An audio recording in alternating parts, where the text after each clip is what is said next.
My intended outcome for this morning is not really to make sure that you get it, because it's pretty tough to get it in 3 hours, but I'm going to try to do my best to make sure that you understand my story, who I am and what I am, where I come from, why I find myself suddenly doing something of a spiritual nature as opposed to studying the art and science of taking human life, which is what I was raised to do by my father, and he was raised to do by his father.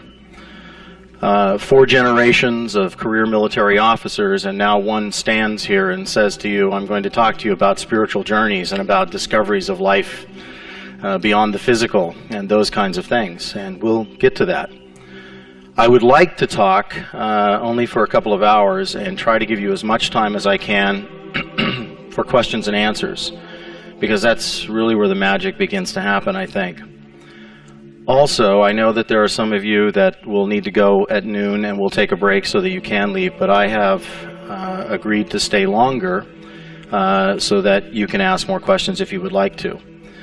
That said, before we really get into the mix here, I just want to ask you to do one thing for me. Check your academic and your intellectual egos back at the door. Don't bring them in here and try to grind axes or present your agendas. This isn't your platform, okay? What this is a place where you need to listen with your heart and with your mind and try to become something other than what you were when you walked in the door. Try to transform by listening and understanding the purity, the truth, both the eagerness and the reverence of the truth of which we're getting ready to talk about. Understand that the reality that I'm going to talk to you about is part of the reality that you've all played a role in, either passively or actively. You've all played a role in it. And some of the things that I talk about, some people take offense to because they don't like to think that it exists, that it's really there. They don't like to think that our government was involved in some of the things that it was involved in. But I will present that to you in its reality. And then we'll take it from there and talk about what the great spiritual awakenings are that have been born out of that, and those that have made the sacrifice to take it in that direction. And I ask you to try to understand purely about what I'm talking about. Listen with your heart and with your mind. And when we get to the questions and answers, you can ask the most difficult you choose, and I'll try to give you the most difficult answer that I can. All right? Now, send me some good energy up here, because I've been traveling all night. We're in the mix of teaching an advanced class in remote viewing down in Charleston, South Carolina. And I left there last night. And haven't slept yet because we've been flying all night. Stuart Newberg was an interesting airport to come flying into. 2 missed approaches last night as the ceiling dropped. So it was pretty scary. I was thinking, well, you know, maybe they might have a different way to be talking about this tomorrow if this airplane, you know, crumps into the trees. You know, they'll be thinking, just put the headset up here. Just, you know, let him speak. So, this is a bizarre tale that I'm getting ready to weave for you here. As I said to you, I was a 3rd-generation Army officer. My entire life was spent becoming an Army officer and being raised by my father to be the best in that profession that I could possibly be. And if you believe your efficiency reports, which most of us understand we shouldn't, but we try to, that said destined to wear stars and going to be the chief of staff of the Army one day, etc., etc. So I was very good at what I did. In 1987, I was commander of Bravo Company, 1st the 75th Ranger Battalion. Some of you may know what the Rangers are. They are the great white sharks of our Army. Their mission is to close with and destroy the enemy. And I worked in that particular operation, and I commanded for 2 years, and in 1987 I was selected. My company and I had to go to the Kingdom of Jordan to train Jordanian Rangers, and so I was there training Jordanian Rangers. And on one particular exercise, I had 24 machine guns in a support by fire position that were suppressing an objective while I moved with an assault element down to the long axis of the objective to attempt to take out bunkers. And when a signal went out for a shift fire, one Jordanian machine gun shifted the wrong direction and put 75 to 100 rounds of grazing fire 1 meter above the ground, traveling at 2,832 feet per second, swept through the ranks of 40 men. Not one soldier, not one of our Rangers was hit, except one, me. I was struck in the head by this machine gun bullet. It was a direct hit, not a ricochet. And it hit me in my Kevlar helmet, and thank goodness for Kevlar, because had I not had Kevlar, I wouldn't be sitting here again. It would have gone in the front and out the back. But the Kevlar bullet deflected it and caught it. But it knocked me unconscious. Now, during the time that I was knocked unconscious is when a transformation began to occur in me. An angel or an apparition or a phantom or a ghost or a spirit or an entity or whatever you want to call it came to me during a vision, during this being knocked unconscious. A conduit was opened into another world for me. And this being that came to me said, amongst other things, probably the most poignant of what was said was this: you have chosen the wrong path in life. You are to choose a new path. You are to choose a path of peace. You are to teach peace. Now, other things were said, but that was the most life-altering of anything that was said during that time. And when I came to on the desert floor, and I leapt up off the floor, and all my dirty-faced rangers that were sitting around me were staring at me, there were a lot of things I could have said, but I did not say to them, "You will not believe what just happened to me." Because you know what would have happened then, right? They would have very fast radio call back to the rear, and they would have put me on the first thing smoking back to the United States. So I followed the guidance of an old general officer, which was to be your own counsel, and I was my own counsel at that moment and said nothing to anyone, except I began to wrestle with what the meaning of that was. I was very happy doing what I was doing, and now something says to me, you're supposed to be doing something else, and it began a split within me. And as the weeks and the months rolled by, eventually I left the Ranger Battalion, and then I was recruited into a special access program. Not the top secret clan of psychic spies, but into an organization in Washington, D.C., where I served in another function, in a clandestine covert military operation. But going through that into that special access program, I was required to go through an extensive battery of psychological evaluation and testing so that they could find out what my envelope was. And accelerating this part of the story very quickly for you, it was at that time that a recruiter, a lieutenant colonel psychologist who was detailed to this particular organization to keep his finger on the psychiatric pulse of all that was happening in this organization, identified me as a potential candidate for this other program. And when I confided in this psychologist about these experiences I was having, of these things being seen that I was seeing that no one else did, and things that I was hearing that no one else heard after this gunshot wound, this lieutenant colonel went through the process of recruiting me into a top secret clan of psychic spies called remote viewers that operated in support of the United States government intelligence collection activities at Fort Meade, Maryland. Now, let me stop right there, because that's where I reported for work soon after this. But let's talk about where that all came from and how that got to that point, because we're not going to be able to talk in great deal today about the mechanics of remote viewing. We'll talk about the structure of coordinate remote viewing. We'll talk in brief about the mechanics of extended remote viewing, but it's not as though I can take a 35 to 70 hour class and squash it down into 15 minutes and make it understandable to you. That's always been the great difficulty. I can explain some of the physics of the metaphysics for you, and I can answer your questions, but we can't turn this into a remote viewing class, unfortunately. Circa 1973, the former Admiral Stansfield Turner, then the chairman or director of the Central Intelligence Agency, found out through various human intelligence sources that the Czechs, the Chinese, the Soviets, the Israelis, the Germans, and even the British were all heavily involved in various aspects of studying various aspects of the paranormal. And what they were doing this for was trying to find out if they could use various aspects of the paranormal for intelligence collection activities. Now, all of that spun off from various things, the Nazi Occult Bureau, things that the Russians took out of Berlin and took out of Nuremberg, that they took and developed their programs. The British did the same thing, which was their counter-program to the Nazi Occult Bureau. And all of this spun out of the late 30s, early 40s, and the 50s. So this had been around for a long time. Now, many of you are thinking to yourself at this point, it's been around for a lot longer than that. And of course it has. It has been around for millennia. But these were programs that were beginning only decades ago that were trying to unravel the mysticism of what we were talking about in a spiritual sense here. But of course they were attempting to try to use it in a way that would allow them to gather intelligence information on the real or perceived enemies of their countries. So this involvement then with Stansfield Turner turned around and said, if they're all doing it, why aren't we doing it? And of course the answer was, we don't know. So he said, well then we should find out about it. So at that time, they directed the SRI International, okay, Stanford Research Institute International, as a civilian contract for hire with a very large endowment of tens of millions of dollars, and took two laser physicists, Russell Targ and Harold Puthoff, who in my opinion were the early on heroes in all of this, because they were men that were hard scientists, physicists, who put their reputations on the line to explore this thing that says there is something more than the physical.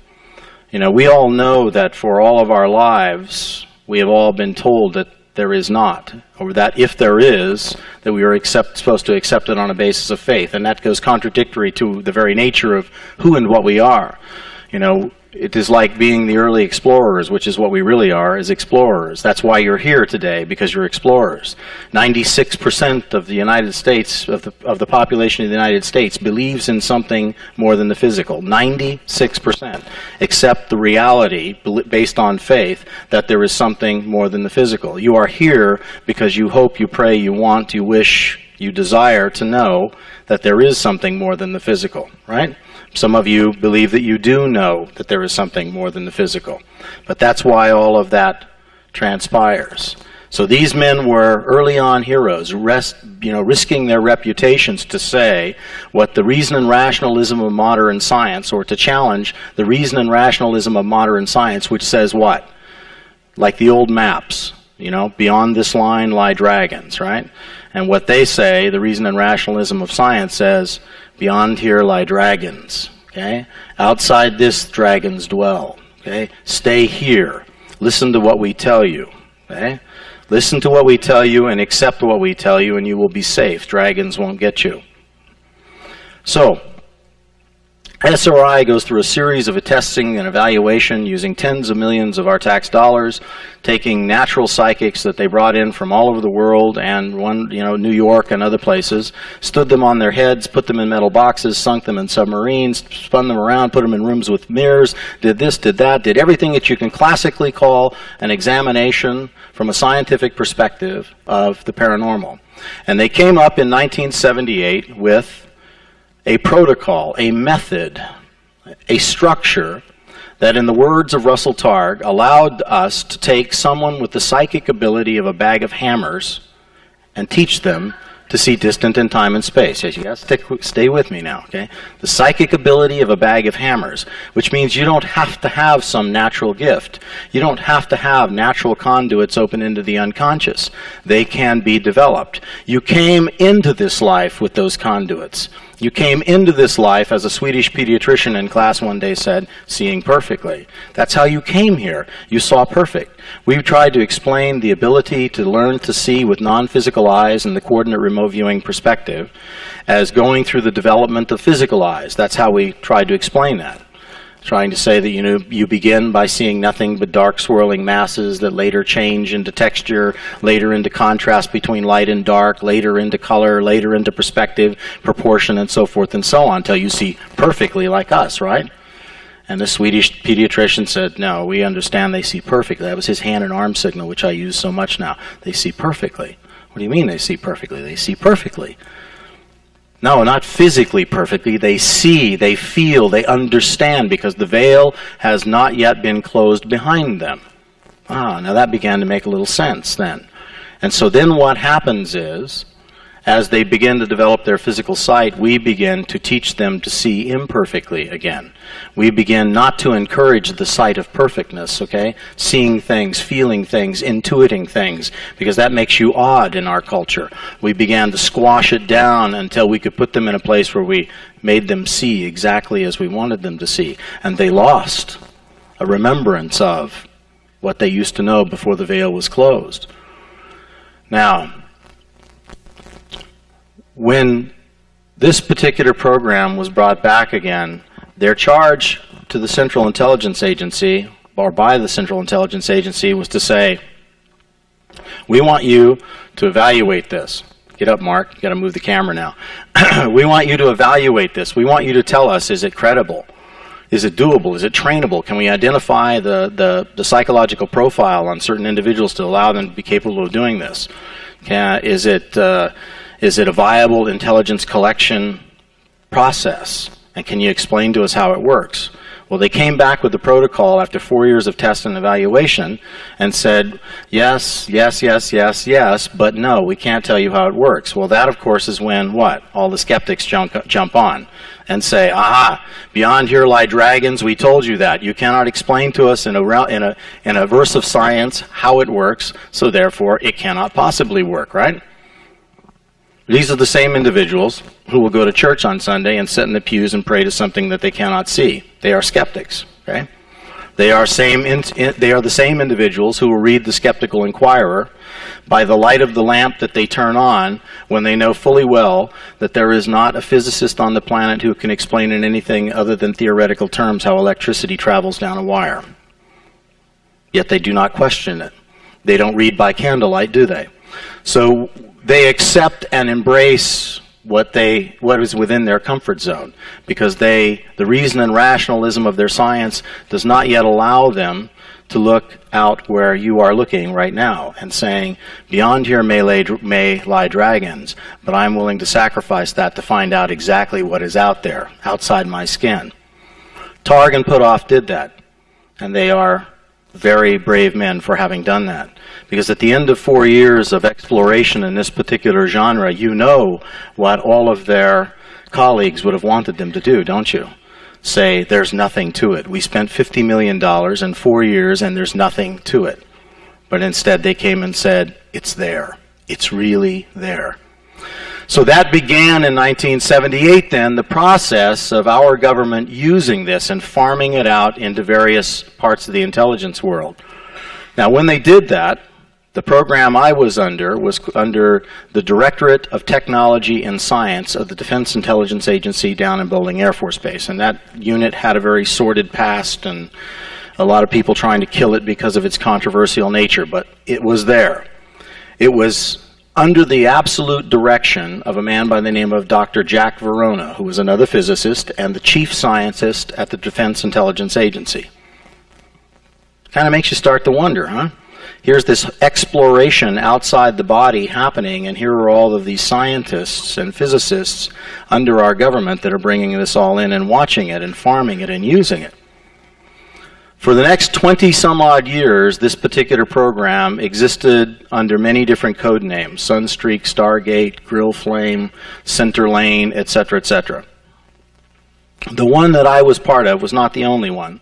The intelligence community never puts all of its eggs in one basket, and they would never allow some rogue like me to step forward and say, here's a book about the unit, and so let's kill that particular unit. They keep it in different places so that if they have to collapse one, then they will collapse that one. Okay, so now you understand the history of the unit, where it came from, how it got there. It was not born in some back room by some starry-eyed New Age guru. Not that that's a bad thing, but that's not where it came from. It was born in a bed of science. And that's kind of why Greg said to you that this, you know, is not what you're normally hearing in this particular genre, in this crowd. There was a time when I used to sit here and face you and say, I am not of your tribe. You know, that's how I began this, because I sincerely felt at that juncture I was not. I was still very heavily attached to the world which I had come from. But I have spent so much of my life now talking about peace and talking about understanding that you are omnipotent, omniscient, omnipresent, eternal beings, and letting you understand that you have lived before and that you will live again, and letting you understand that from a perspective of science, not from a perspective of me telling you that and asking you to accept it on a basis of faith. And that's really where this remote viewing thing comes in, is because it was designed as a scientific protocol. And though you come into it, what you will do when you finish learning it is simply this. You will no longer believe or hope or wish or want or pray that there is something more than the physical. You will absolutely know by irrefutable undeniable evidence that you are more than the physical. Because that is part of the process of learning to do that over and over and over again. And ask any of those who have been through the training. It is no longer a question of, I believe that I'm more than the physical. I believe I have lived before. They know. Now that's a powerful thing, you see, because believing is easy. Knowing is much harder. Knowing is based on experience in the physical and the non-physical worlds. That's what it is.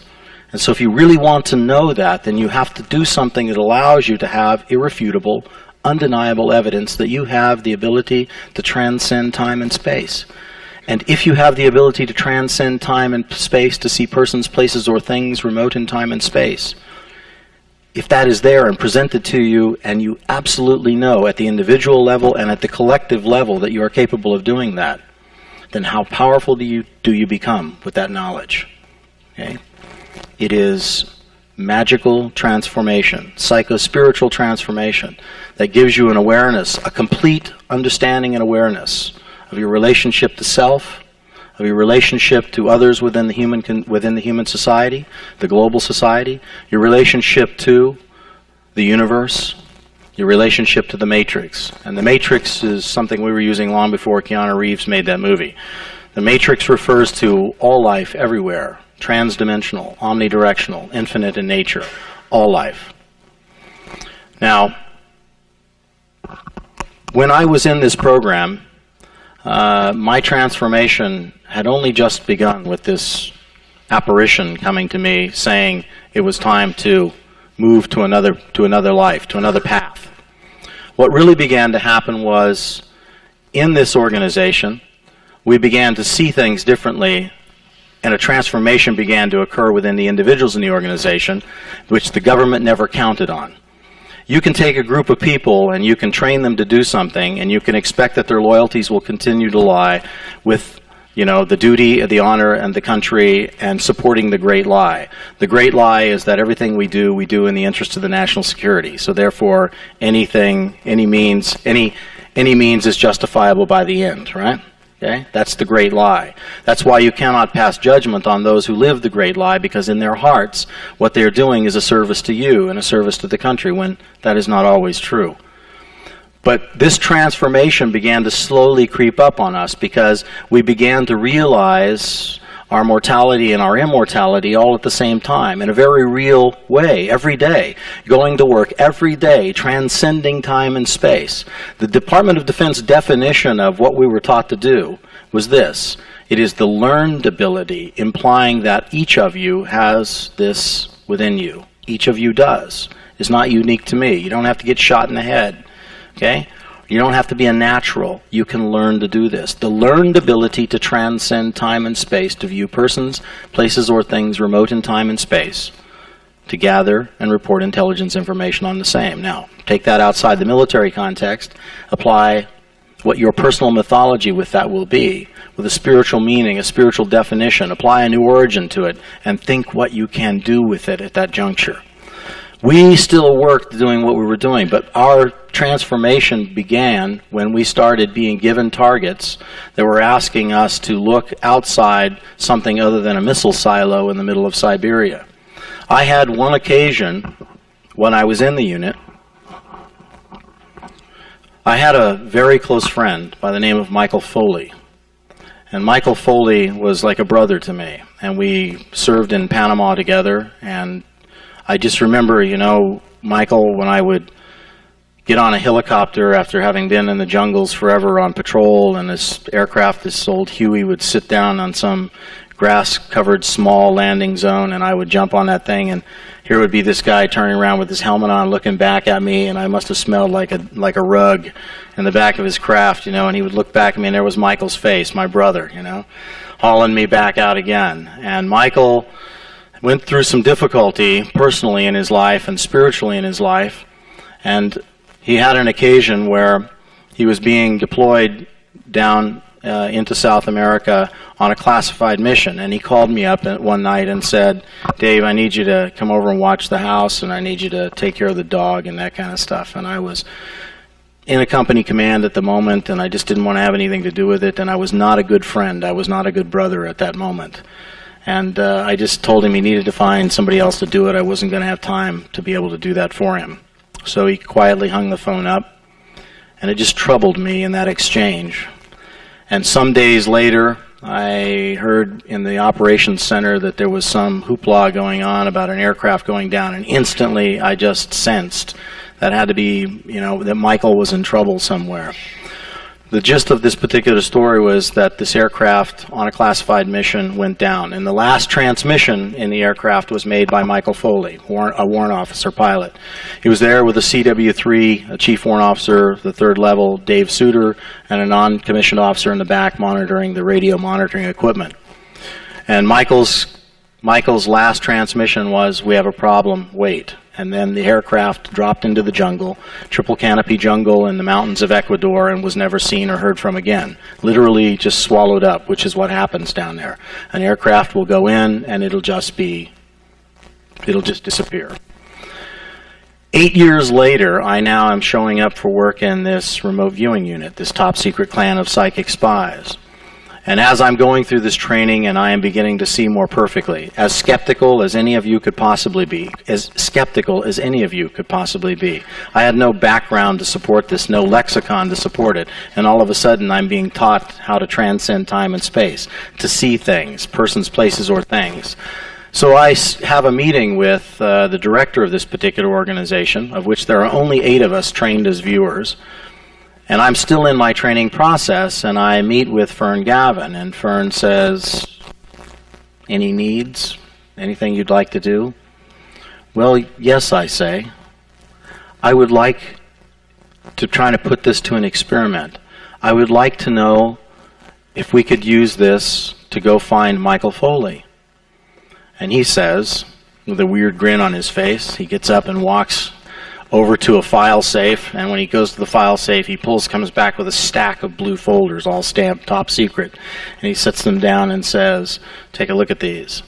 And I go and look at this, and what has happened is there are some 30-odd sessions that were done. A session means a remote viewing endeavor by one individual, a session, which lasts about 90 minutes to 3 hours in duration, transcending time and space to view persons and events. And in this particular case, looking and watching this helicopter crash take place.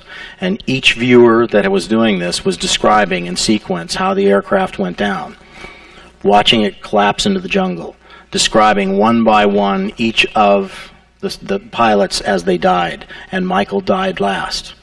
So as I'm reading this, of course, the tears are flowing, because this was my brother, and I'm reading an account of my brother now, how long it took for him to perish there alone in the jungle, watching the NCO die first, Dave Suter die second, and then Michael laying there with all of these thoughts going through his mind, because the remote viewers have the ability to step in behind the physical being that they are remote viewing and sense the emotional, aesthetic, and intangible qualities that are going on beneath the surfaces of the skin in that individual.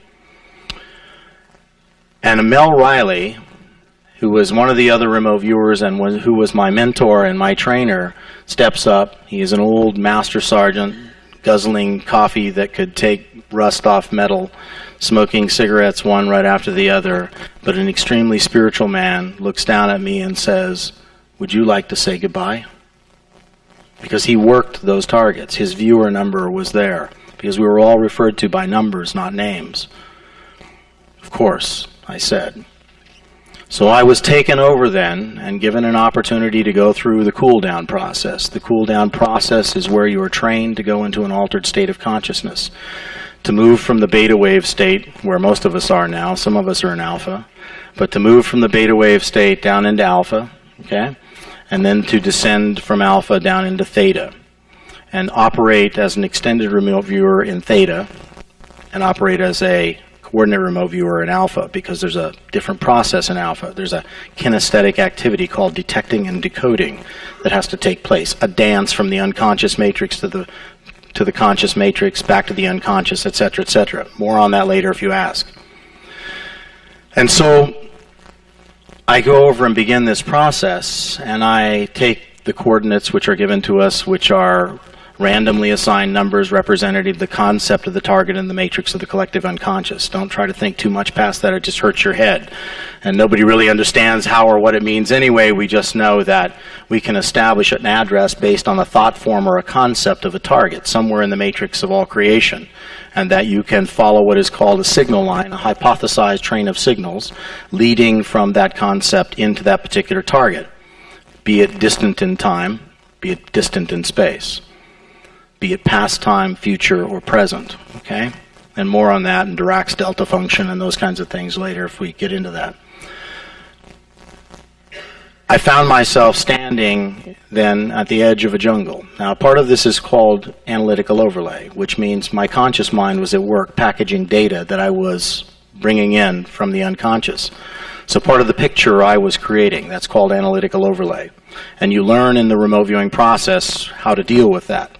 You recognize that it will be present. None of it is pure viewing, okay? When you close your eyes and go through the process of descending into an altered state of consciousness and creating visuals about something, it is not pure viewing. It is not pure recall. Much of it and how it is packaged and how it is presented to you is based on your conscious evaluation. It is based on your experience Rolodex. And it takes data coming from the unconscious and it begins to package and pigeonhole and construct and put in boxes and label.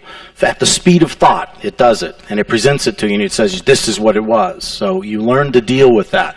You learn to sort out what is real and what is not real, okay? What is usable and what is not usable. So as that process is rolling, and you have to understand that about yourself, back on that theme, okay? You have to accept the fact that your conscious mind plays a role in what happens in that your conscious mind evaluates what the unconscious mind presents it. It does it. And you will never stop that from happening, no matter how hard you try.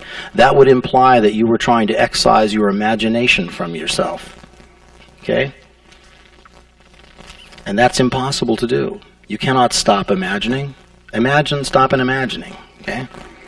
It couldn't happen, right? So it's something that you then have to learn a protocol that allows you to sort it and sift it all out. If you're seeking truth as a path, not an objective, but if you're seeking truth about something in the past, then you must understand that you have to pursue it both in the eagerness and the reverence of it. You cannot do what most of us do in our genre, which is to pursue the eagerness of it. What I see is what is real. Not necessarily.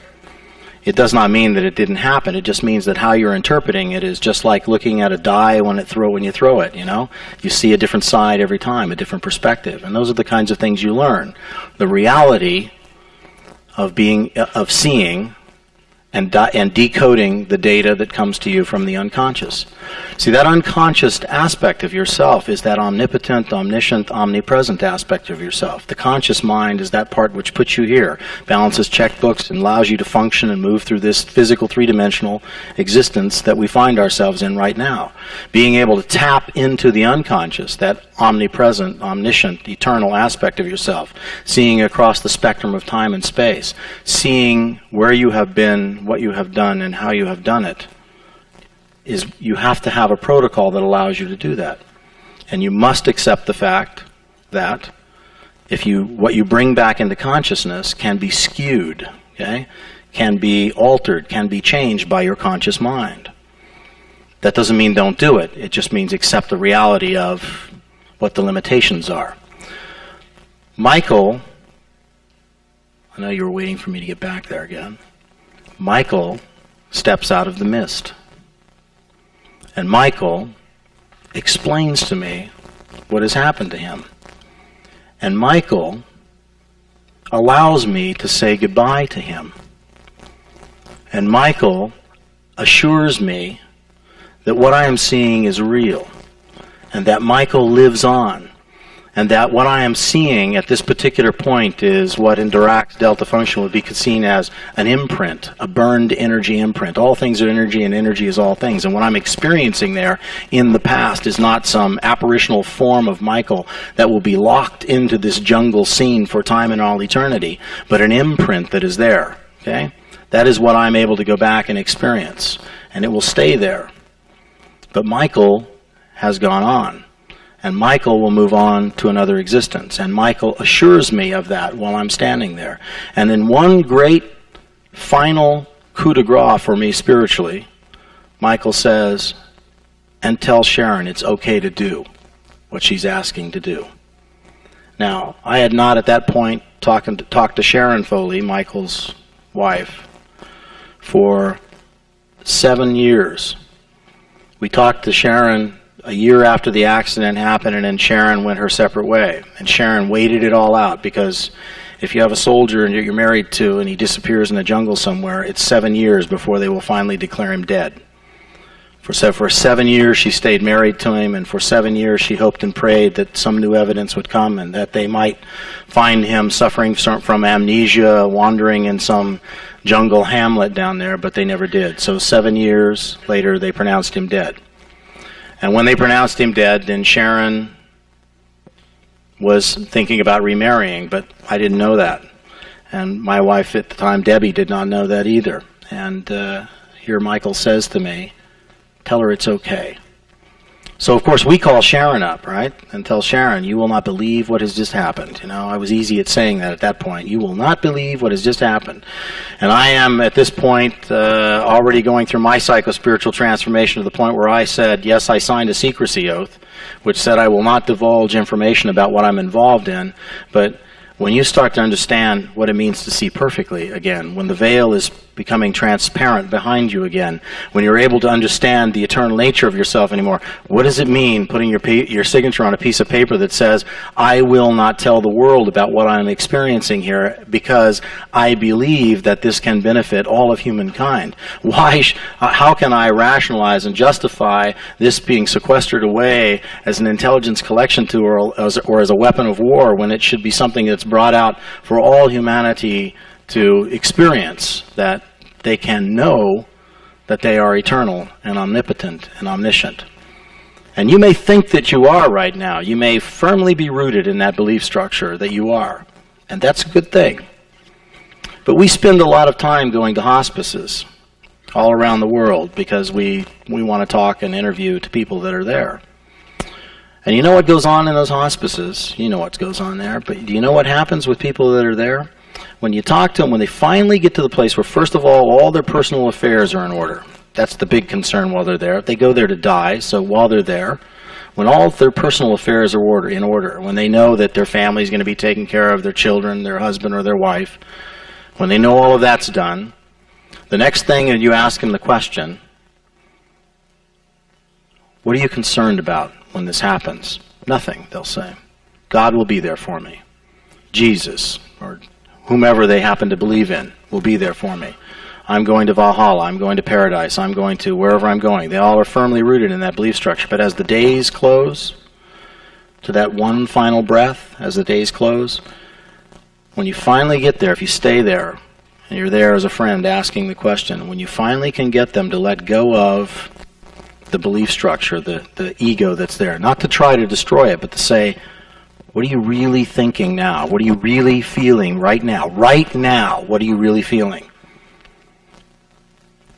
Literally, virtually, almost 100% of them will say, I'm just wondering if it's all real.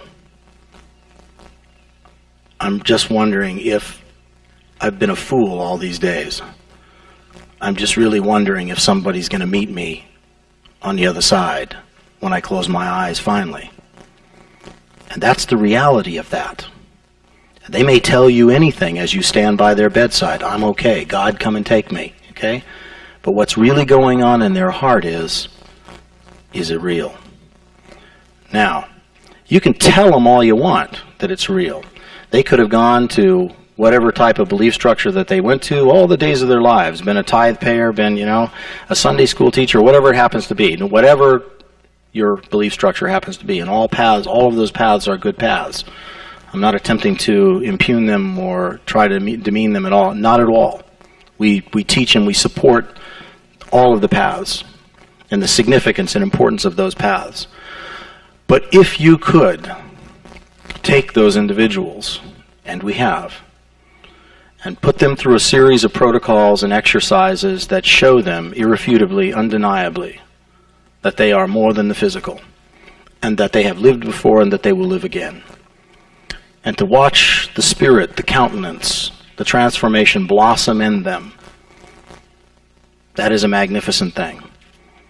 And each of you has that ability to show them how to do that. Each of you do. To allow them then to pass over, to cross over into the next existence with an absolute assurity, an absolute assurance, an absolute knowledge that someone will be there and that they will move on again. In remote viewing, what has been found throughout the years of our study and our examination of this, because in the remote viewing classes you are given an opportunity to do something that is called an open search inward. Now the open search inward is based on this. If you have been given the opportunity to look at something on the surface of a planet, distant in time and space, let's say, and we bring you back and we have known quantifiable measurable attributes that pertain to that particular target is what we call them, target, okay? And you produce a certain amount of data using the protocols of coordinate or extended remote viewing, and then we evaluate your data. You do it yourself, you know, and we do it with you. And as a collective whole, we all look at that data, and the great magic that happens there is you get to see, like, maybe I'm a 5% solution on this particular session, but she was an 85% solution, and he was a 65 and 70 and 30 and 40, et cetera, et cetera. So you begin to see the significance of the collective endeavor in that regard. When we do this in this open search inward, after you've done these calibration targets where you have known quantifiable measurable attributes about what you've looked at, and you can establish a numerical score for your ability to see something distant in time and space, then we will send you at some point, and you will never know when it's going to happen, on your first open search inward. And the first open search inward is designed to do this, to take you somewhere along the timeline of your soul. The signal line will take you to some place of significance for you.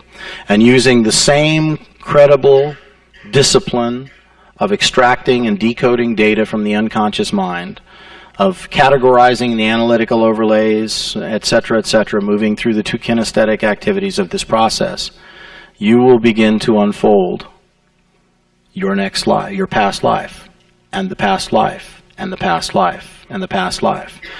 And in all the thousands upon thousands upon thousands of remote viewing sessions that have been done in my presence, 9,000 students so far in 3.5 years, 9,000, I've never had anybody come to me and say, well, I came to the end of the tape.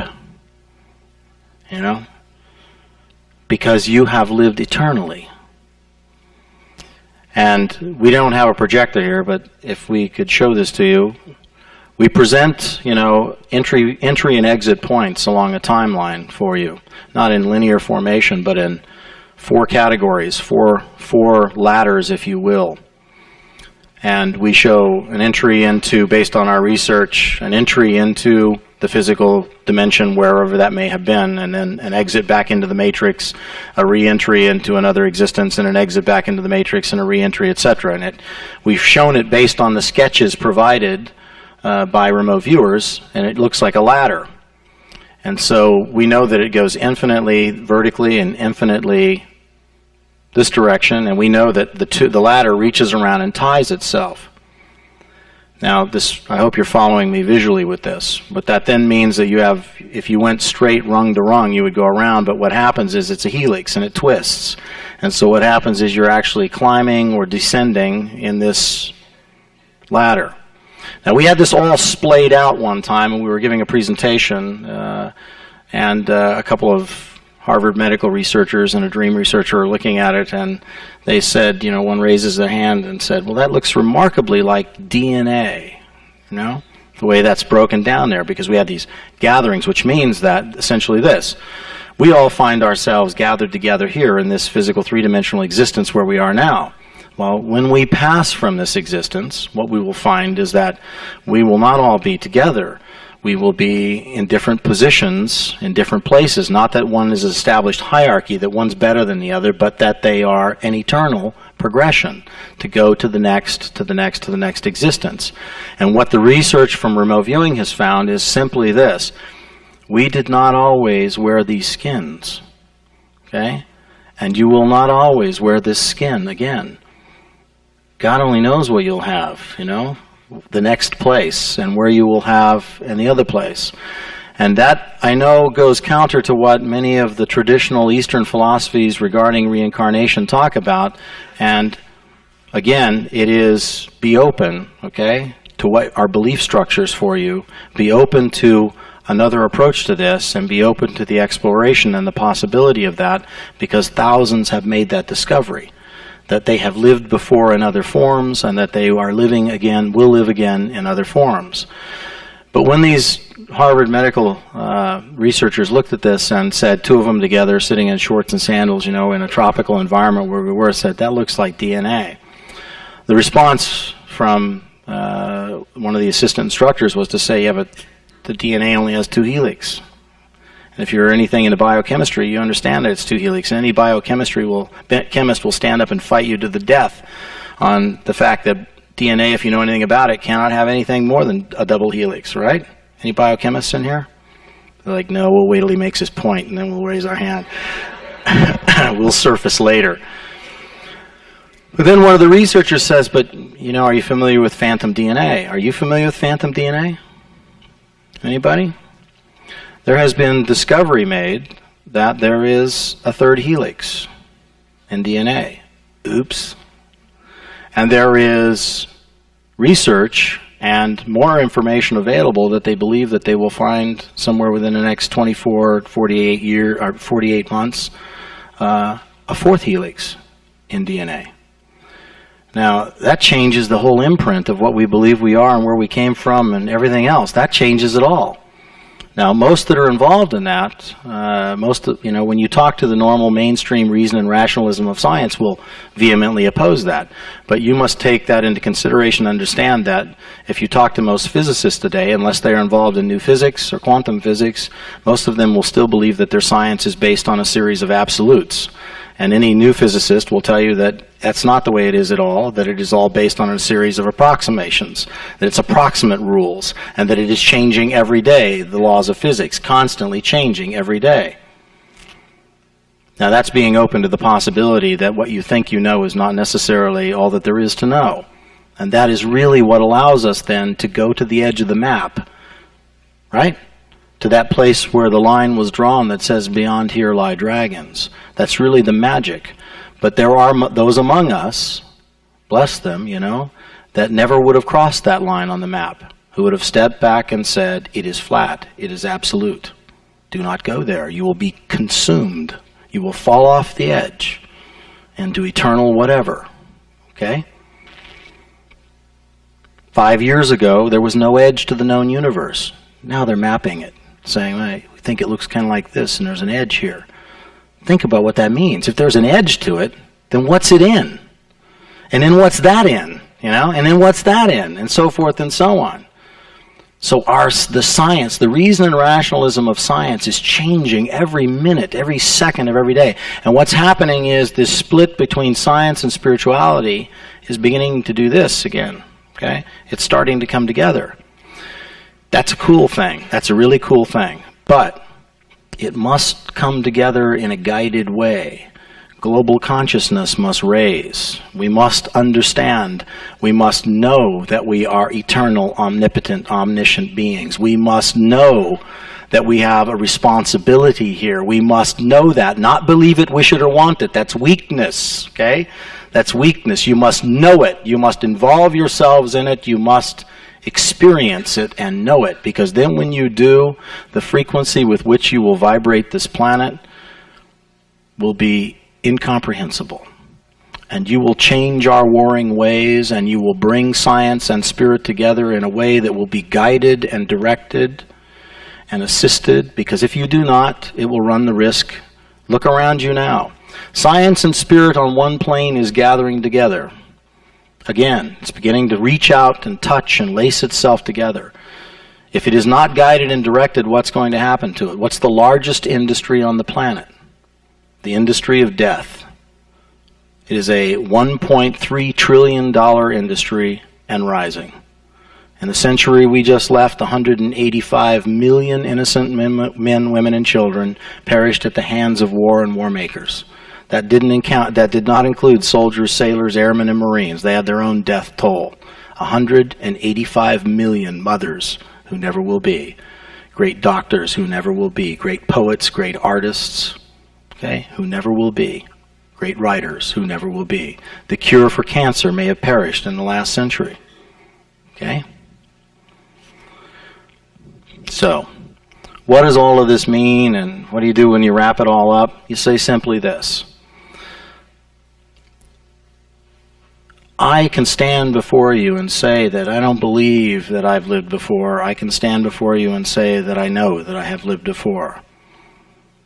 I have a protocol that allows me to see it, to experience it, to be part of it, to understand what is my own evaluation of that, my own perception of that, my own interpretation of that, and a protocol that allows me to put into place what I understand is good, usable, real information about where I have been and what I have done.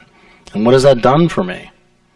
It's obviously changed my life, right? I spent 18 years of my life studying the art and science of taking human life, as I said to you earlier, 18 years of my life, until suddenly this ability was given to me, and this experience of seeing and saying and having closure with Michael Foley was given to me.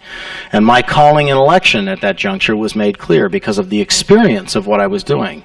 My calling and election was made clear to teach this, to talk about this, to tell you how powerful you are, to tell you how magnificent you are, to tell you that when you understand those things that you will have the power to change the outcome of human destiny. You can literally alter the course of human destiny.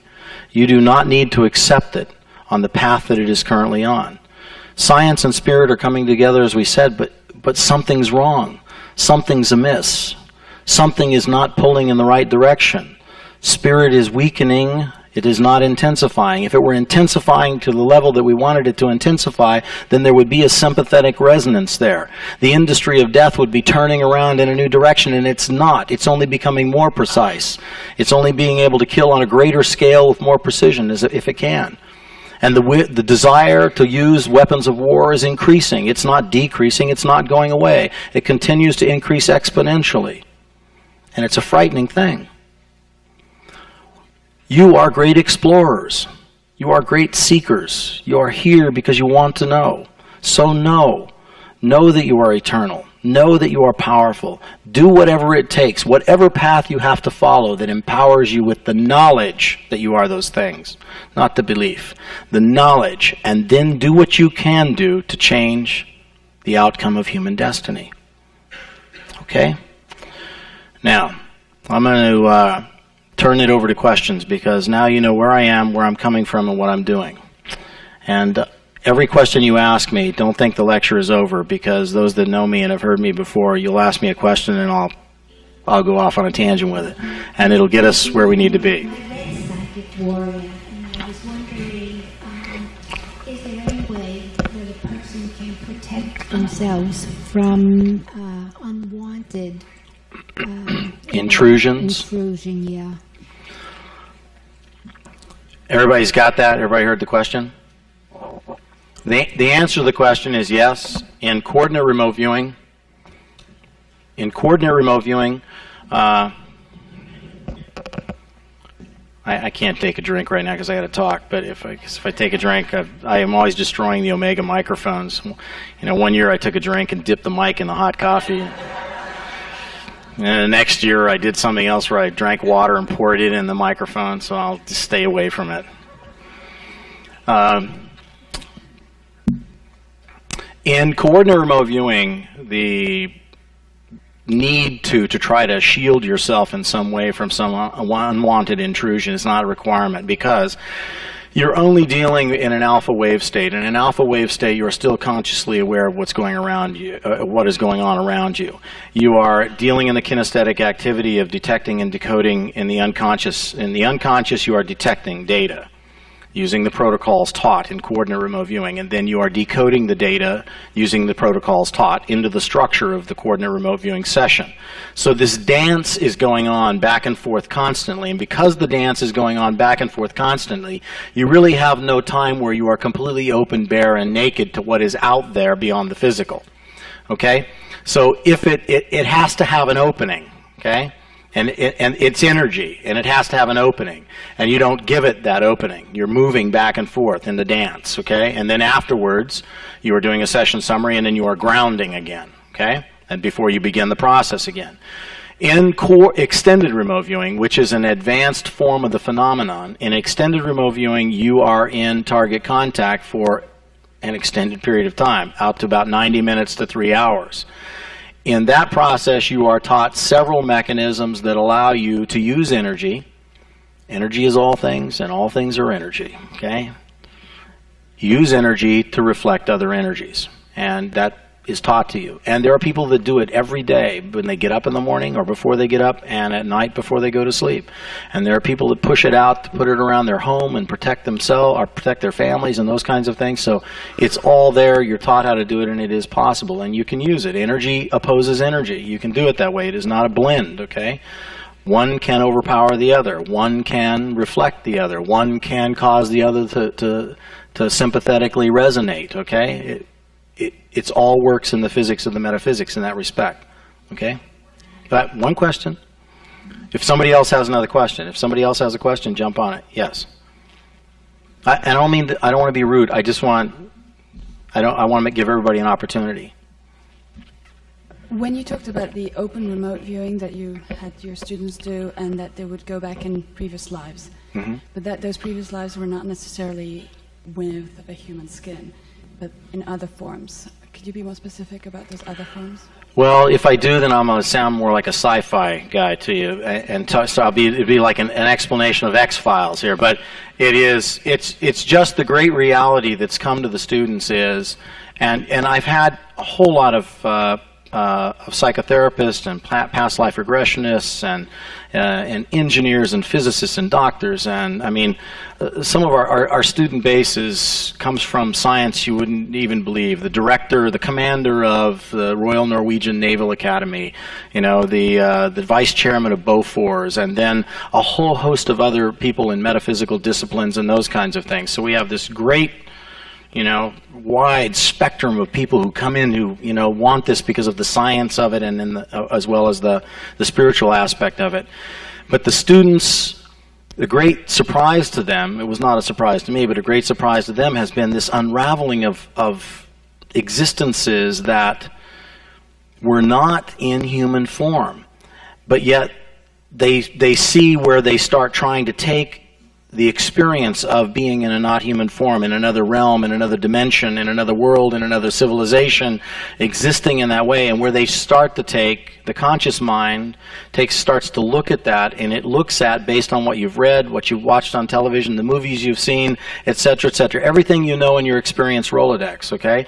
And it starts pulling those things out, and it starts trying to put human form on it. And you learn to separate those things very gradually at first, and then in a more exaggerated manner later. And it becomes a more fulfilling endeavor for them then and they understand more clearly then that it hasn't always been just here. It doesn't mean it can't just, you know, that it can't happen here several times, but it has not always been just here, okay? You have not always been on this little blue planet, in this little tiny solar system, in this little tiny galaxy, in this universe that we now know we have an edge to. That means that there must be something that contains this universe, and if there is something that contains this one, then what contains the one out that side that, etc., etc., etc., meaning infinite numbers of possibilities, omnidirectionally, where you have lived, been, served, done whatever you have done. And your recollection of those things, very real and very precise, have a tendency to be overlaid by conscious evaluation. But how and what the students describe are as varied as the tongues in the students, okay? But it is a magnificent thing to watch unfold for them. Critical to them doing that, the reason for doing it is not only having this awakening that comes to them, but it is for them to understand that those existences have constructed what they are now, okay? That they are the culmination of all of those things. But that there is a great deal of attachment to those things until you can learn to see them and embrace them. Embrace them. I didn't say fix them. Embrace them. we always have this desire, we got to go back and patch that up and fix it. You know, we have to do something with it. And the training is, that's not the requirement. You're not going to fix it. You're not going to patch it. You're not going to do something with it. Just embrace it, accept it, understand it, see it, then let it go. Then turn to a life of possibility, understanding that you are the culmination of all that you have ever been, and that when you leave this existence, you will go on and go on and go on and go on. And there's a sense of freedom, a sense of release, a sense of freshness in them being able to do that. And that training allows them to do that. It's been 10 plus years now that you've been doing this with the information, I'm teaching it. Are you noticing or seeing any change in the way you're teaching or learning the techniques for remote viewing? Is there anything that's enhancing as more and more of this is being learned by more and more people? That's a good question. The answer is yes. We, you know, years and years ago, I was teaching this with a handful of acetates, you know, in a boom box, you know. And today we take an entire production. I mean, we bring in a giant trailer now filled with stuff because there's so much gear that is involved in the process of teaching it that we bring to facilitate the experience of the students.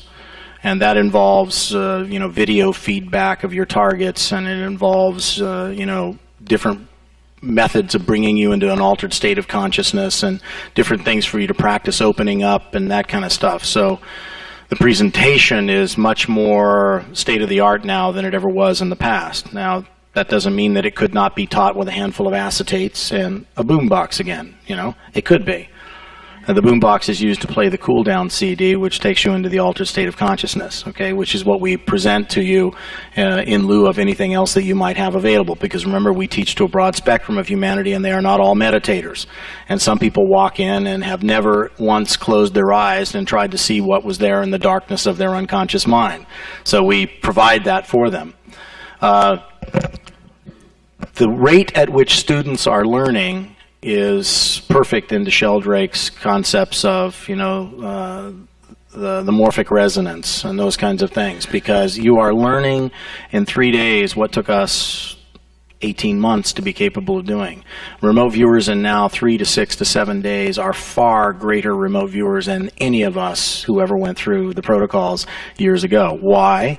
Because of the resonance, the frequency, the energy that is being present. You are all drinking from that pool of wisdom that was provided there by all of those who have come before you, and the involvement of this ritual of engaging in this. And so you learn exponentially faster. And the next class comes, and the next class comes. And so what's happening is what used to be considered extremely advanced concepts in this are now all coming up to, you know, you're stepping into a coordinate remote viewing class, and you're doing things that 4 years ago or 3 years ago, master class advanced phase 4 students were just engaging in. And now what's happening is they're engaging in techniques that are more advanced and more advanced. And the objective in all of this is to use this quantifiable, measurable protocol, evidence protocol, to be able to go to the edge of human knowledge and look beyond into the darkness and to see what is out there for yet more for us to learn. And just a final aside to that particular question is that one of the things we are learning is that we are quickly catching up to what we carried out of the unit in terms of our knowledge. Meaning we are getting to the point where the students are going to be the teachers and the teachers are going to be the students again. That transformation is beginning to occur. The people that I am training and teaching are very quickly grasping the concepts to the point they are ready to spring beyond, and many of them have, which means that it is going to be only a very short time from now where I'm going to be the person learning from those I have trained, which is really the way it's supposed to be, isn't it? And I'm okay and comfortable with that. I always tell them in class, don't get any big ideas. You know, it's not going to happen for a while, but it's going to happen, and I know it, and I can feel it. And so we have developed a group that is called the Explorers Group, which is to look beyond the edge of knowledge, where we think we know about the levels of being able to see into the matrix that we have identified, of where we are going next. And there is a concept that some of you may be familiar with called the return to the eternal return.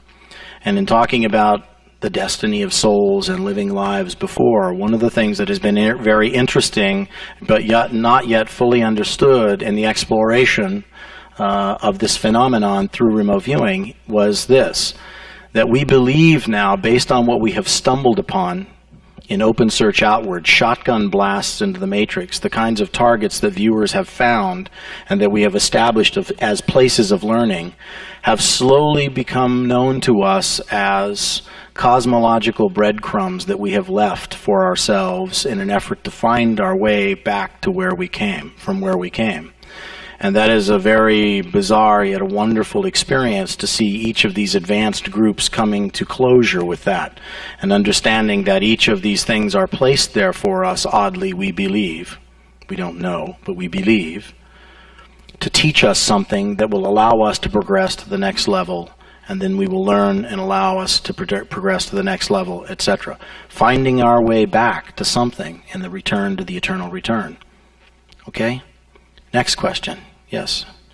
Just fight for the mic. No, don't fight for the mic. Just calmly, peacefully, humbly come up to the mic and ask me the question.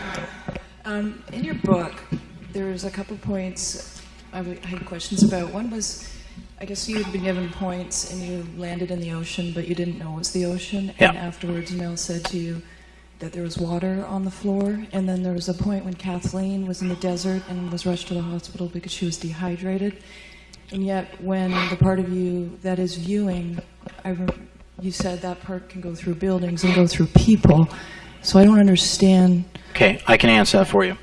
That what you're describing is a phenomenon in remote viewing called bilocation. And people often get confused with our physical three-dimensional interpretation of that, meaning, oh, does that mean that you're really there, that your physical body is projecting itself there? And that's not what that means. It is defined as this: as the remote viewer increases target contact, meaning the aperture into the target is opening wider and wider, okay? Meaning the signal data coming, the energy from the target, and your presence, your projection of consciousness or energy into the target are beginning to merge more clearly. It's a perfect example of this experience Rolodex again. Your body then begins to manifest the physiological indicators of what is taking place in the site. So your body physiologically begins to manifest signs of what is taking place there. If it is a very hot, dry place, then your body, based on its experience Rolodex again, begins to manifest the physiological indicators that would fit an environment of hot and dry. Your mouth gets dry, your skin temperature raises slightly. It's not like it shoots up 30 degrees, but your skin temperature rises. If you're excited or something's happening in the target area that's exciting, your heart will race, okay? Blood pressure can increase, it can drop, heart can slow down. All of those standard physiological indicators of what take place in the conscious world happen there as well. Now, in the book, when there's this water that is thrown up on the table, there are a lot of people who will turn around and go, that's ridiculous. What is he trying to tell us, or expect us to believe that because he was remote viewing a Soviet Pomorit class air cushion vehicle that he's, throwing up, he's aspirated water and throwing it up on the table? No, and I'm sorry that that's not clear in the book. What that meant in the original manuscript of the book was to explain, and it went through the explanation process. I was a military diver in my training in underwater operations, and one of the things that they do if you go to military dive school, underwater operations school, what they do is they try to drown you, and they don't want a carcass there, but they have medical staff on deck ready to revive you. What they want you to do is see how they want you to understand and burn a mental imprint into your brain that says, with that last gulp of air, I can go this far before it all shuts down. They want you to experience that because that builds a comfort level in you, all right? Because now you know that I don't need to panic yet because I still have maybe 2 more fin kicks to plant this mine or charge or whatever it might be before I expire. Because it's really a cool thing, it's like Looney Tunes, and it just all closes down, and when it all closes down and it's all dark and you have passed out, then what happens? You inhale through just the diaphragm expanding, you inhale a lungful of water and there's no oxygen, we don't have gills, and it's all over at that point. That's why people tell you that drowning is a very pleasant way to go. Not in my book it isn't. And I don't like ships at all or anything like that, or submarines or any of those kinds of things. So, nor is being shot. So I haven't figured out, if I had a choice, which it would be. So when you do that then, now my brain has done what? It has built an experience reference for that, right? And when you aspirate water, those of you in the medical field know, what do the alveoli of your lungs do? They begin to secrete fluid, right? To protect themselves from the insult of the water coming into the alveoli. They secrete a fluid.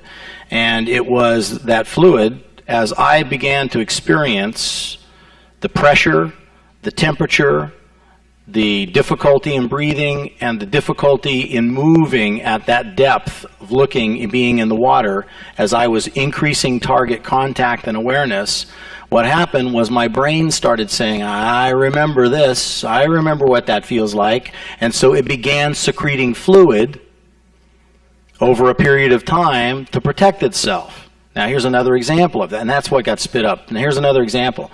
Anybody in here been a frostbite victim? If you've been a real frostbite victim, and you have, okay, then what happens is, if everybody in this room, if we sat here and started dropping the temperature in this room, because these individuals that have been frostbitten and have had tissue damaged or destroyed by cold, their brain has remembered that. And as the temperature starts dropping in this room, while the rest of us are putting on sweaters and maybe thinking about putting on a coat, they are starting to experience the indicators that are telling them danger, danger, Will Robinson, okay? Your temperature is dropping again, and they will start to manifest the signs of frostbite many, many degrees before any of the rest of us in here. If you have ever been a heat casualty, suffered from heat stroke or heat exhaustion, that's why in the military, if you have, they actually tag you and mark you because you have to be watched when the temperature starts rising. In this population of this room right now, if the temperature was raised slowly, those who had experienced that before, their brain, calling upon that imprint again, starts sending out the warning indicators that say you are going to get sick again, you are going to hurt yourself, you're going to damage yourself again, you're going to pass out again, etc. So they experience it first. Their body manifests the physiological signs. That is the same process that happens in a bilocation. So when you hear a remote viewer talking about experiencing physiological what takes place in the site, that is the scientific explanation for that, okay? About why that happens. I had the question, and I thought you answered the question, and I still have the question. Okay. I have not read your book or books. Damn. But the question is this. Therefore, I'm coming from a very. You may have said this somewhere else. You received this gift. I'll call it a gift. And did you ever look beyond that to say, where did this gift come from? Why was it given to me? Oh yeah. And also, you talk about the crumbs. I guess that's where I thought my answer was, that you don't know, you're not going to take the step ahead to be presumptuous and say what it is, but you're looking at the evidence and you're going towards it. Is that what I should understand? Yeah, I think so. In terms of, I mean, that's what I said to you when I said I know my calling and election has been made sure, meaning I know what I'm supposed to be doing in this existence. That's very clear to me right now. It is very clear to me. And so the gift I know was a gift for sure. It has been a latent ability in all of us, and it was a latent ability within me.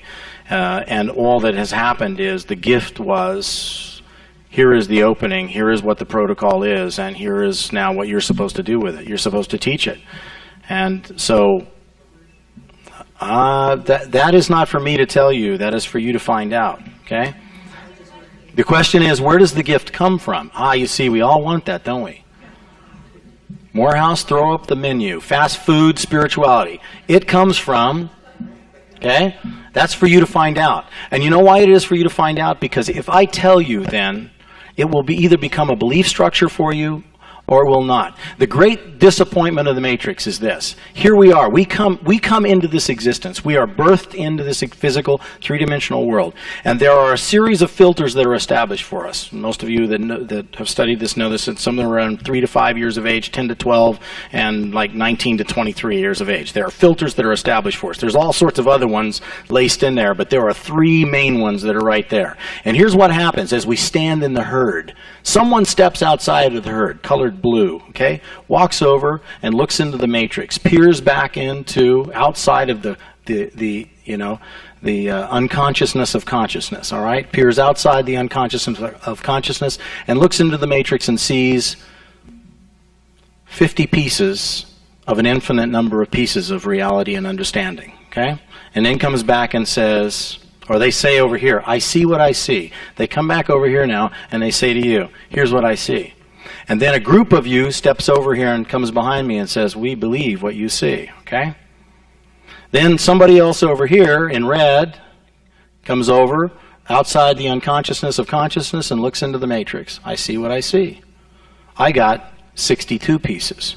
He only had 50. You come back, I have 62 pieces. Here is what I see.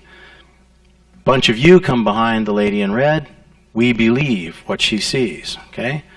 Then someone back here in green comes over. I see what I see. I have 18 pieces, but they're better 18 pieces than the 50 and the 62, okay?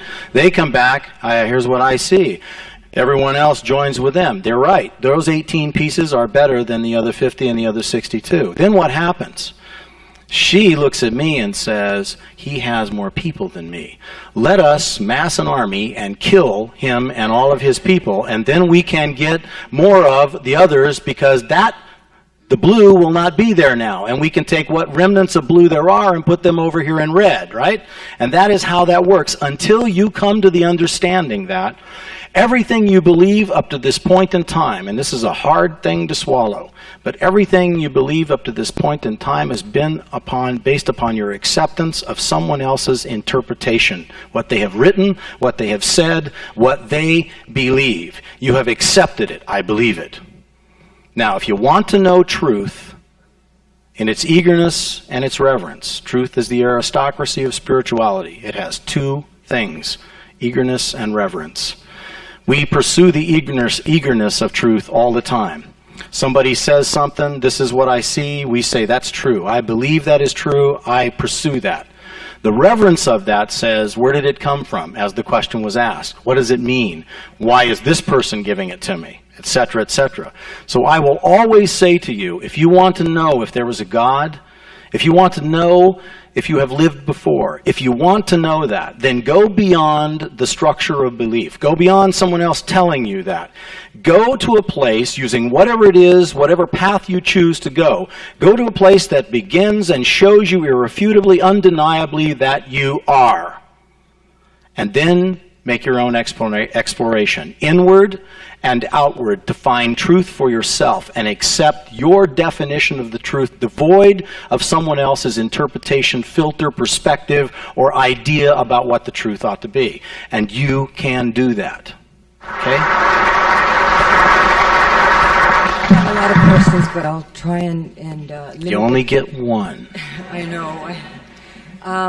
I don't have any doubts about what you're saying. I mean, I've been in India where they levitate and all that stuff. But my question at this point is, if you reincarnate, and I'm not saying I know you do, but if you reincarnate from animals to people, different colors, from black to white, different countries, go beyond that, to different planets, to different dimensions, exactly, to different, okay? Exactly. At that point, I don't have a doubt, but what does concern me is, where does it stop? In other words, you reincarnate to pay karma. If you're good, then maybe you get a better life.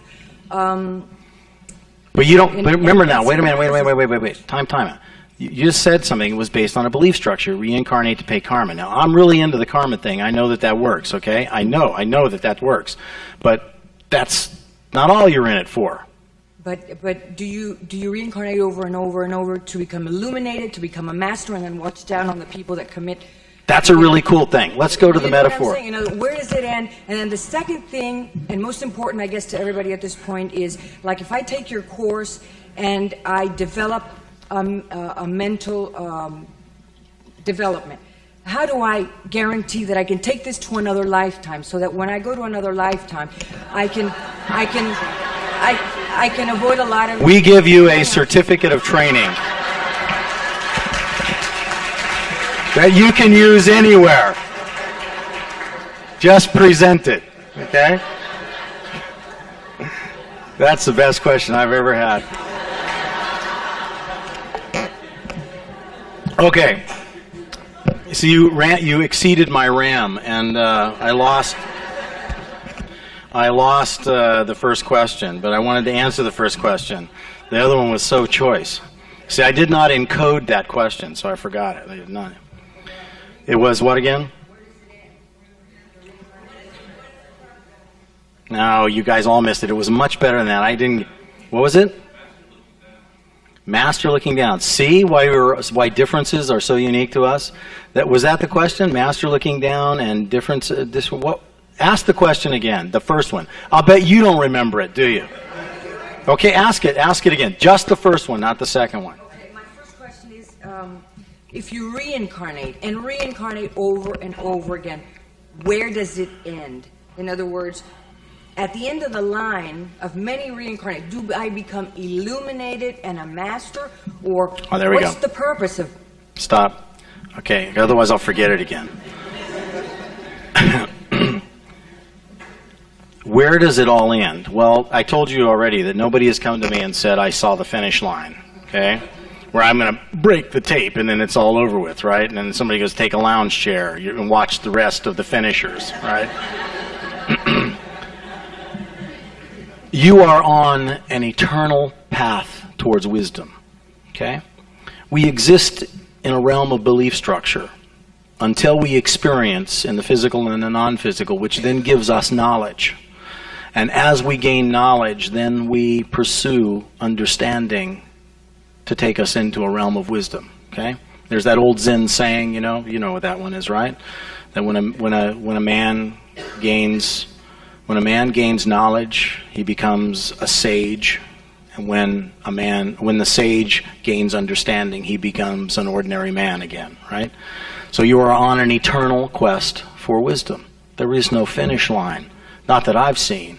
And if it is an eternal quest for wisdom based on how we understand it, is you will never stop living, never stop learning, never stop experiencing, never stop gaining in wisdom, love, and understanding, and compassion, and experiencing all else that is out there.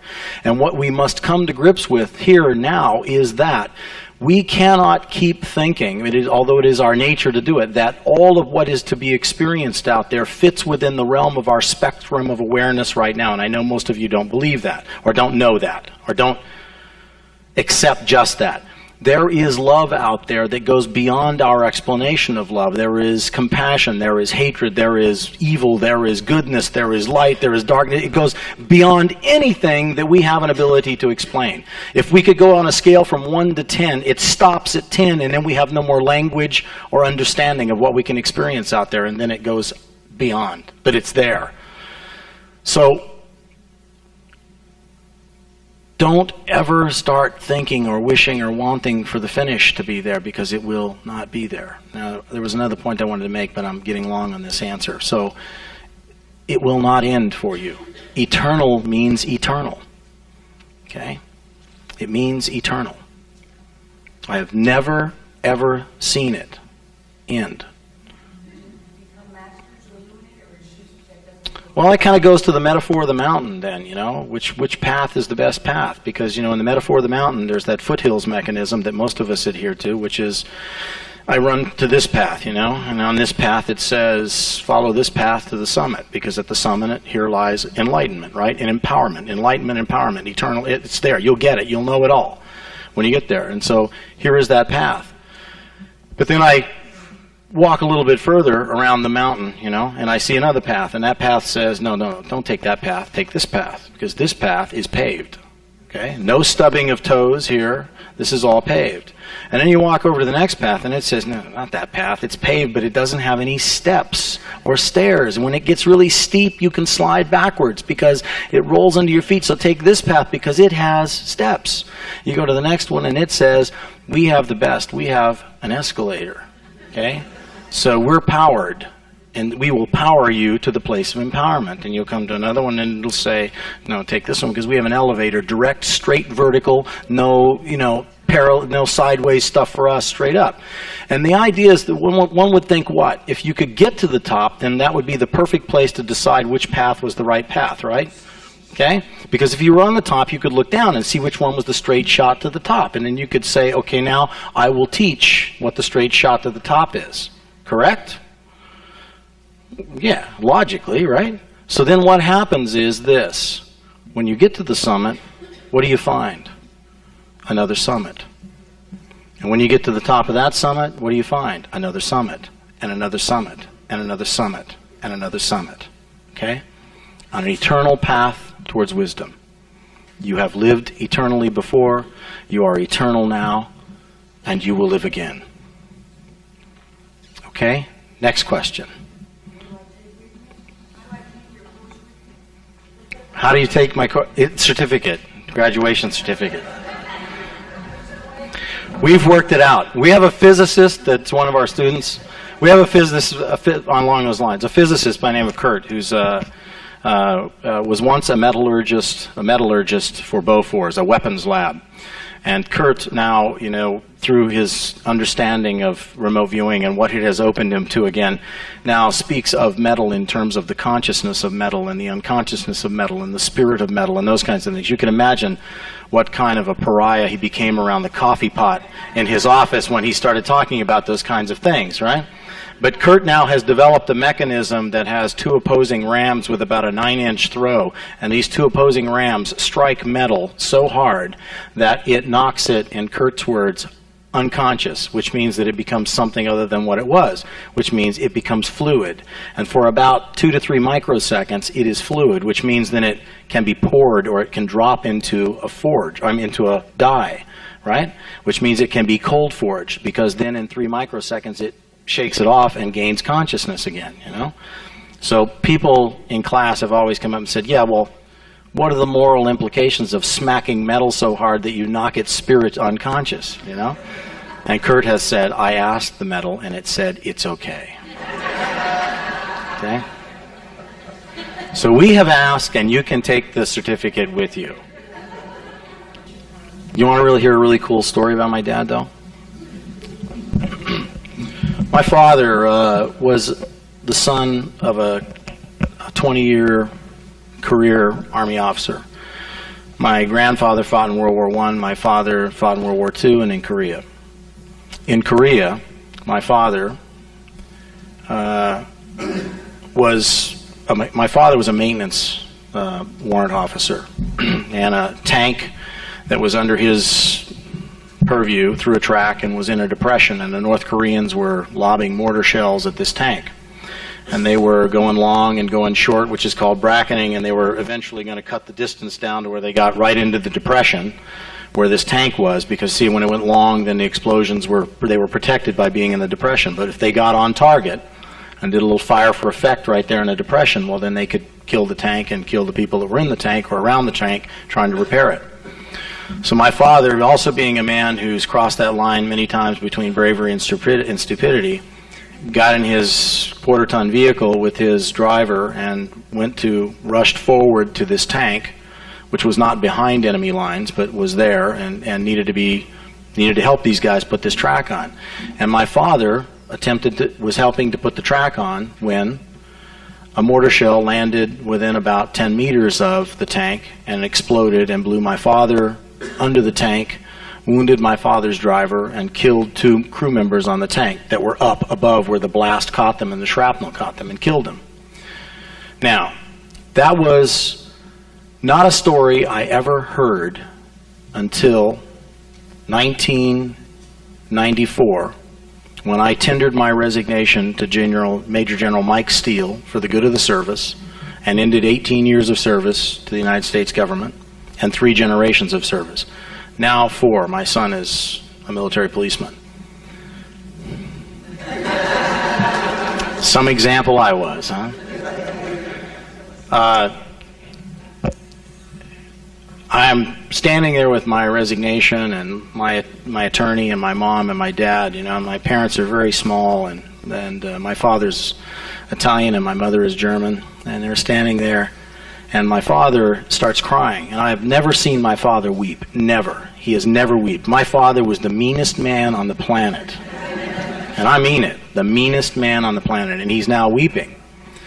And he stood by me through all of this encounter with the government and attempting to tell this story. And my father is weeping, and my mom says, this snappy little thing, 5 feet 2 inches tall, little gray-headed thing, looks up to my dad and elbows him and says, tell him, Verge, tell him, like that.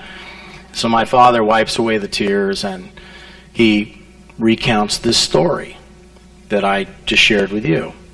And so what happened when you were blown under the tank? And he said, I lost consciousness. And an angel came to me and said, you will one day have a son that will teach peace. Now, so all the days of my life and all the days of my brother's life, my father now, because what was that for a man of that age in that era? Way outside the comfort zone, right?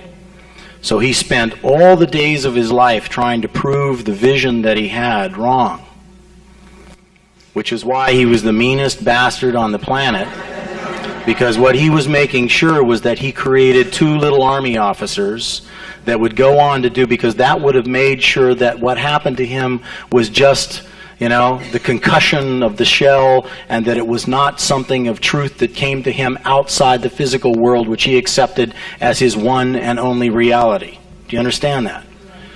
And so now all of a sudden, it has come full circle for him. Now all of a sudden, the son that he tried to build the warrior in has now, his life is unfolding in a different direction. And he sees it, and he knows it, and he knows what happened to him 40-some years earlier, or 30-some-odd years earlier, was in fact truth. 40-some-odd years was truth. And so my father is my greatest fan at this point.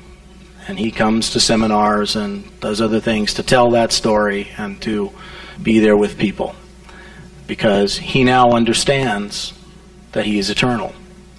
He went through 2 wars not knowing that. He went through 2 wars hoping that, wishing it, wanting it, then struggled against it, and now he knows it. So you don't think he walks around with a grin on his face nowadays? And my mother as well? So I don't share that story with many. How are your students who are using CRV helping curriculum transformation and global transformation? Well, there is a very passive role that you play, just in moving in the, the synergistic effect, the vortices effect of playing a collective role in that learning and elevating that consciousness. All of you, by being here, you are elevating consciousness to a certain level, right? You're contributing in a positive way to all of that. So they play that in a very positive way, but a very small way.